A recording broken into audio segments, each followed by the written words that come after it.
করব management of third stage labour. Third stage labour কখন বলা হচ্ছে না, বেবি ডেলিভারির পর থেকে after baby deliver to placenta out.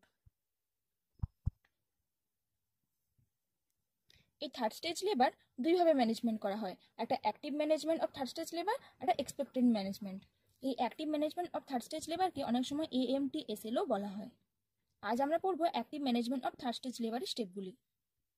এই পদ্ধতির মেইন অ্যাডভান্টেজগুলি হলো মিনিমাইজ ব্লাড লস কম করে, shorten duration of third stage labour ডিউরেশনটাকে কমিয়ে দেয়, আর রিডিউস চান্সেস অফ পিপিএইচ হওয়ার চান্সটাও কমিয়ে দেয়। এছাড়াও মায়ের অ্যানিমিয়া হওয়ার চান্সও কমিয়ে ফেলে। এবার দেখবো এই স্টেপগুলি।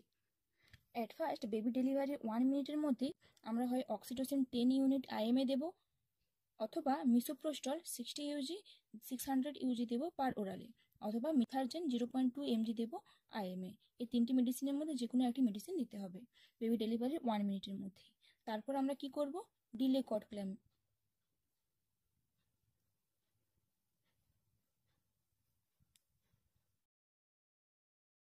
এটি 1 থেকে 2 মিনিটের মধ্যে আমাদের করতে হবে, 90 থেকে বা 1.5 থেকে 2 মিনিটের মধ্যে আমাদের করতে হবে।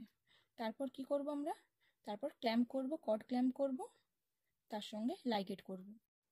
কট ক্ল্যাম্প লাইগেট করার পর তারপর আমরা কিছুক্ষণ ওয়েট করার পর আমরা প্লাসেন্টা ডেলিভারি করব।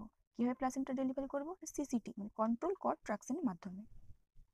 যখন আমরা দেখব এই গাস of fluid কেমস out from the vagina, তখন আমরা প্লাসেন্টা ডেলিভারি করব। তারপর আমরা কি করব না, ইউটেরাইন মাসাজ করব।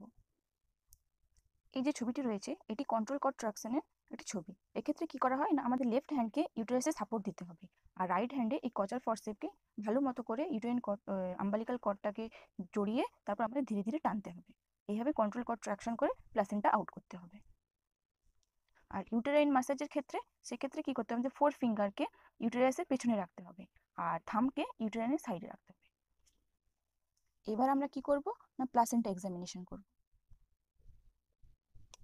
প্লাসেন্টা এক্সামিনেশন আমরা কেন করব না, যদি কোনো প্লাসেন্টা ওখানে যদি অংশ যদি রয়ে যায় ইউটেরাইনের মধ্যে, সেক্ষেত্রে জন্য সেটা চেক করার জন্য প্লাসেন্টাকে আমরা ভালো মতো উল্টে পাল্টে চেক করব যে কোনো অংশ ইউটেরাসের ভেতরে রয়েছে কিনা।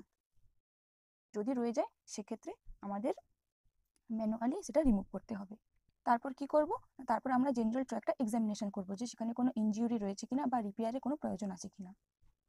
তারপর আমরা কি করব না, ইউটেরাস প্যালপেশন করে দেখব যে সেখানে হার্ডনেস ফিল হচ্ছে, ফ্লপি ফিল হচ্ছে। মিনিমাম আমরা 2 ঘন্টা অবজার্ভ করব যে ইউটেরাসটা হার্ড হয়েছে কিনা। আর আমরা কি দেখব না, ব্লাড লস কতটা পরিমাণে হয়েছে।